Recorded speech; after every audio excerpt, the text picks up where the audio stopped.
안녕하세요. 오늘 우리의 심령에 새길 말씀은 갈라디아서 2장 19절에서 21절의 말씀입니다. 말씀 보겠습니다. 내가 율법으로 말미암아 율법을 향하여 죽었나니 이는 하나님을 향하여 살려 함이니라. 내가 그리스도와 함께 십자가에 못 박혔나니 그런즉 이제는 내가 산 것이 아니요 오직 내 안에 그리스도께서 사신 것이라. 이제 내가 육체 가운데 사는 것은 나를 사랑하사 나를 위하여 자기 몸을 버리신 하나님의 아들을 믿는 믿음 안에서 사는 것이라. 내가 하나님의 은혜를 패하지 아니하노니 만일 의롭게 되는 것이 율법으로 말미암으면 그리스도께서 헛되이 죽으셨느니라. 아멘. 신약 성경의 대부분은 사도 바울이 저자인데요. 사도 바울이 집중적으로 전하고자 했던 내용들은 크게는 율법과 은혜, 죽음과 부활, 육체와 영 이렇게 분명히 나뉘는 하나님께 속한 세계와 이 땅에 속한 세계였습니다. 그래서 오늘도 여전히 죽는 것과 사는 것에 대해 나눌 수밖에 없을 듯 합니다.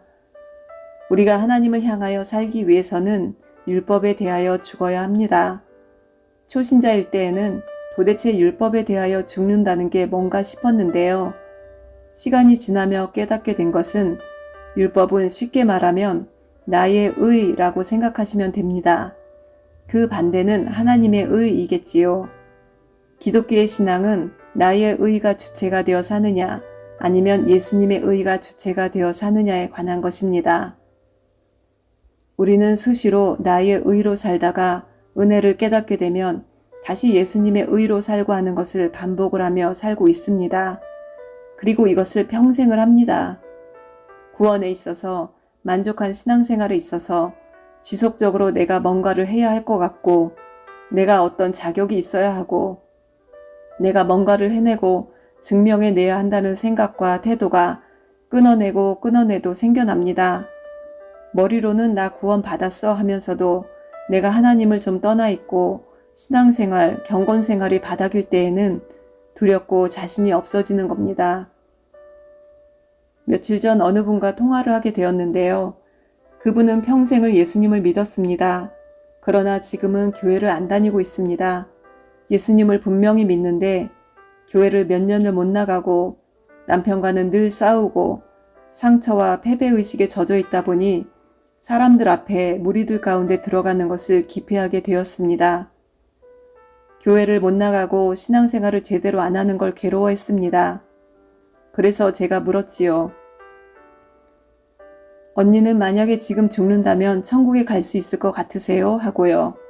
그랬더니 글쎄 머리로는 교리로는 천국 갈 거야 라는 걸 아는데 솔직한 심정은 죄가 너무 많아서 이래서 천국을 갈 수가 있을까 싶다 하는 겁니다. 그래서 제가 영적 기도를 시켜주고 예수님의 의로 구원받는 것을 다시 리프레시 해 주었습니다. 우리는 죄 지을 수 있습니다. 그런데 누군가가 당신 그래서 천국 갈 수 있겠어요? 하고 묻는다면 당당히 대답할 수 있어야 합니다. 나 천국 갈 수 있어요. 내 죄를 지금 다 회개할 거예요. 난 분명히 예수님을 믿음으로 의인이 되었고 하나님의 자녀가 되었기에 죽음 후엔 천국에 갑니다. 라고 말입니다. 그래도 불안하다면 지금 다시 예수님을 구원자와 구주로 믿고 살겠다고 결단기도를 하시면 됩니다. 늘 우리가 회개하고 주님을 붙들고 일어설 때 이전 것은 다 지나간 것이 되는 것입니다. 그런즉 누구든지 그리스도 안에 있으면 새로운 피조물이라 이전 것은 지나갔으니 보라 새 것이 되었도다. 고린도후서 5장 17절 말씀. 이미 우리의 육신의 본성은 예수님을 믿을 때에 죽었다고 했잖아요. 어제 지은 죄를 내가 회개 못하고 죽었다고 해서 구원을 못 받진 않습니다. 회개를 하는 건 하나님의 나라에 합당한 것이기에 당연히 하는 것일 뿐입니다. 왕의 자녀로 입양되어 왕자가 되었는데 얼룩이 있는 옷을 입었다고 해서 왕자가 된 것이 취소되는 것은 아닙니다. 얼룩이 한 개일 수도 있고 두세 개일 수도 있겠지만 그건 빨면 되는 것이고 갈아입으면 되는 것입니다. 중요한 것은 왕자의 신분이 되었다는 것입니다. 너무도 많은 기독교인들이 하나님의 자녀가 된 자신의 정체성을 잘 모르고 늘 죄인처럼 종처럼 좌불안석으로 살아갑니다. 불교 믿듯이 절에 가서 시주하고 봉사하고 집에 와서는 나 할 거 다 했으니까 당분간은 괜찮을 거야. 이걸로 인해 뭔가 복 주시겠지 하며 살고 있는 겁니다. 불교는 내가 깨달아야 하고 내가 열심히 수행하고 헌신해서 내가 부처가 되도록 하는 것이기에 결국 내 노력에 의해 좌우되는 것이지요. 내 능력과 내 거룩으로 구원을 받는 것이라면 아까 얘기한 분의 말이 맞을 것입니다. 죄를 짓고 합당한 신앙생활을 안 하면 자격이 점점 떨어지는 것이겠지요. 구원이 수시로 취소가 되겠지요. 그러나 기억하세요. 우리의 노력이 아닌, 우리의 의가 아닌 전적인 하나님의 의, 전적인 하나님 편에서의 일방적인 구원이라는 것을 말입니다. 사도 바울이 모든 서신서에 이것을 강조한 것은 결국은 이게 전부이기 때문입니다. 사람들은 이 부분에서 그럼 내가 죄를 엄청 짓고 있어도 하나님이 날 구원하실 거면 알아서 구원하시겠네. 내가 죄를 많이 지을수록 하나님이 나를 구원해 주시고 죄를 사해 주신 은혜가 더 크겠네 라고 말하기도 합니다. 만약 여러분이 이것이 죄다라는 것을 인지한다면 죄는 그 순간 버려야 합니다. 그리고 버리고 그 죄에서 자유하기 위해 그것을 완전히 씻어주실 구원자를 찾아야 합니다. 왜냐하면 영혼의 구원을 받을 수는 있지만 죄는 반드시 대가를 치르게 되어 있기 때문입니다. 죄를 더 많이 쌓아놓고 하나님을 믿으면 구원을 받기는 하겠지만 그 죄악들로 인해 자녀가 엇나가고 부부 관계가 잘못 자리 잡고 재정과 건강 등 삶이 다 엉망이 돼버리기 때문에 그것을 재건하기 위해 수많은 시간 나를 죽이는 훈련의 시간을 겪으며 가게 됩니다. 돌아보니 진짜 우리 인생에 공짜는 없더라고요. 우리의 발에 살짝 묻은 게 똥이란 것을 알게 된 순간 우리는 박박 문질러 씻을 것입니다. 영의 세계에서 죄는 그것보다 더 더럽고 우리의 목을 옥죄는 아주 무서운 것입니다. 내가 죄인임을 깨닫는 순간 다른 것을 찾을 게 아니라 그 죄의 올무에서 구원해 주실 오직 한 분 예수님을 찾아 나와야 하는 것입니다. 내가 율법으로 말미암아 율법을 향하여 죽었다. 즉 율법으로 따진다면 나는 당연히 죽어야 할 존재입니다. 우리의 원죄로 인해 우리는 절대로 그 율법을 다 만족시킬 수가 없기 때문에 아예 율법에 대해서는 포기하라는 것입니다. 아예 시도도 하지 말라는 것입니다. 내 능력으로 하는 건 절대 불가능이다 하고 그 부분은 눈을 감고 접어버려야 하는 것입니다. 그렇게 율법에 대해 죽어야 하나님을 바라볼 수 있고 하나님을 중심으로 살게 되는 것입니다. 20절 말씀 내가 그리스도와 함께 십자가에 못 박혔나니 그런즉 이제는 내가 산 것이 아니요 오직 내 안에 그리스도께서 사신 것이라. 이제 내가 육체 가운데 사는 것은 나를 사랑하사 나를 위하여 자기 몸을 버리신 하나님의 아들을 믿는 믿음 안에서 사는 것이라. 이 시간 주 예수님을 구원자와 구주로 믿고 사는 여러분들은 그리스도와 함께 십자가에 못 박혀 죽은 분들입니다. 로마서 암송에서도 얘기했었듯이 죽어서 장사까지 된 사람들입니다. 다시 살아나지 못합니다. 완전히 법적으로 결론이 난 사실입니다. 그 말은 더 이상 내가 사는 것이 아니고요. 내 안에 구원자와 왕으로 오신 예수님이 사시며 통치하신다는 것입니다. 불교는 내가 내 의지와 노력으로 부처가 되는 것이지만 기독교는 내가 마음만 원하면 순간 신성의 충만함을 가지신 예수님이 내 안에 오셔서 내 안에 방에 불을 밝히시고 방안을 청소하시고 썩고 냄새나는 것들을 하나하나 비우고 거룩하고 아름다운 것들로 채워주시는 것입니다. 그분은 그렇게 나를 사랑하셔서 함께 살고자 나를 위해 자기의 몸을 버리셨습니다. 우리 인간은 여전히 육체 가운데 살아야 하는 숙명이 있습니다. 자동적으로 거룩해지고 내 생각이 다 죽어버리고 죄를 안 짓게 되지를 않는다는 겁니다. 여전히 이 세상의 원리 가운데 육체로 살아야 하지만 예수님의 정체성이 그대로 나에게 전가되어 사는 것입니다. 그분이 내 안에서 내 대신 하시는 것이 무엇인가요? 끊임없이 누군가를 위해 내 자신의 몸을 버리는 것입니다. 예수님이 그랬듯이 우리도 누군가를 사랑해서 그 누군가를 위해 우리의 몸을 버리고 사는 것입니다. 그리스도께서 나를 사랑하셔서 나를 위하여 자기 몸을 버리셨듯이 이것이 바로 키입니다. 그런데 현실은 어떻습니까? 내가 해야 할 말은 반드시 해야 합니다. 내가 한 공로를 반드시 남에게 드러내야 합니다. 그래서 내가 이런 잘난 사람이야. 너는 안 했고 너는 못했지만 나는 이렇게 하는 사람이야 하며 상대방을 눌러야 직성이 풀립니다. 사랑하기 위해선 자기 몸을 버려야 하는데, 즉 죽어야 하는데 죽기가 고통스럽지요. 그럼요. 당연히 고통스럽지요. 십자가에서 찢기고 찔리는 것인데 당연히 아프고 고통스럽지요. 예수님은 이것을 실제로 육신으로 다 감당해 주셨습니다. 그러니 우리는 그저 그리스도께서 우리를 위해 하신 것을 날마다 되새기며 이 땅에서 그리스도의 남은 고난을 채워가면 됩니다.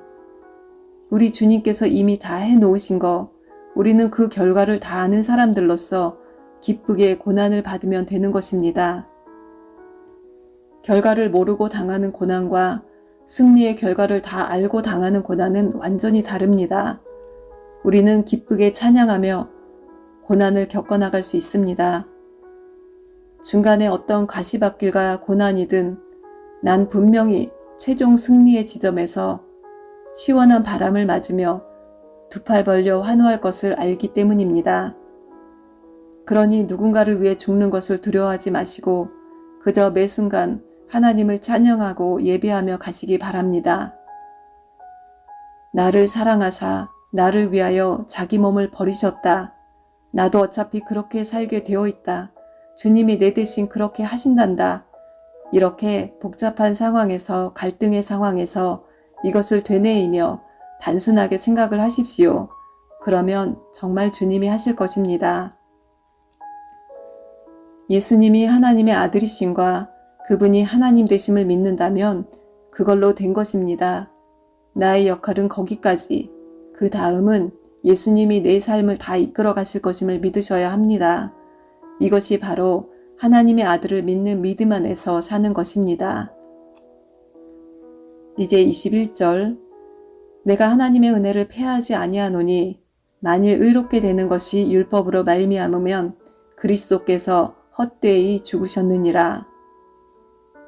어떤 이는 그렇게도 말합니다.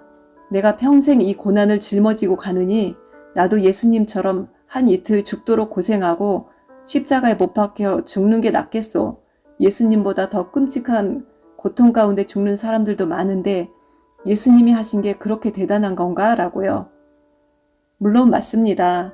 선교지에서도 그렇고 어쩌면 예수님보다 더 끔찍한 죽음을 맞은 사람들도 있겠지요. 그러나 중요한 것은 자격입니다. 예수님의 죽음은 예수님만이 하실 수 있는 것이었고 예수님이 해야만 가치가 있는 일입니다.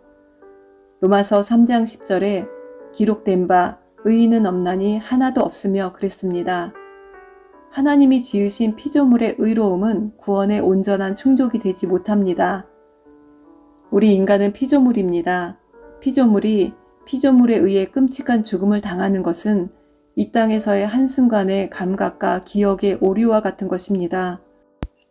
그러나 창조주가 피조물이 되어 피조물에 의해 고통을 받는 것은 창조주의 정체성이 파괴되고 온 우주 만물의 질서가 파괴되는, 그래서 영의 세계의 율법을 온전케 하는 일이 되는 것입니다. 만약 인간이 더 큰 끔찍한 고난을 당해서 온 인류의 죄의 문제가 해결이 될 수 있다면 우리 구원의 문제는 아주 쉬웠을 것입니다. 그러나 우리 인간은 그 반열에 오를 수 있는 자격이 안 됩니다. 그리스도의 죽음을 헛되이 만들지 마시기 바랍니다. 나의 의 율법으로 산다면 그리스도의 죽음은 헛된 것이 될 것입니다. 여기서 잠시 기독교 역사와 관련된 내용을 나누고자 합니다.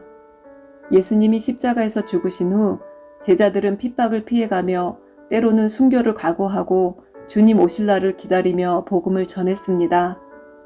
그러나 예수님 십자가 사건 이후 30여 년 후인 주후 64년에 베드로가 순교하였고 그 후 2년 후인 66년에 로마의 폭거와 성전 모독에 항거하여 유대 독립전쟁이 일어납니다. 일시적으로 로마의 군대를 몰아내고 유대 민족이 통치권을 잡고 독립이 된 듯하자 백성들은 그것을 승리로 이끈 유다의 아들 메나헴을 메시아로 추대를 합니다.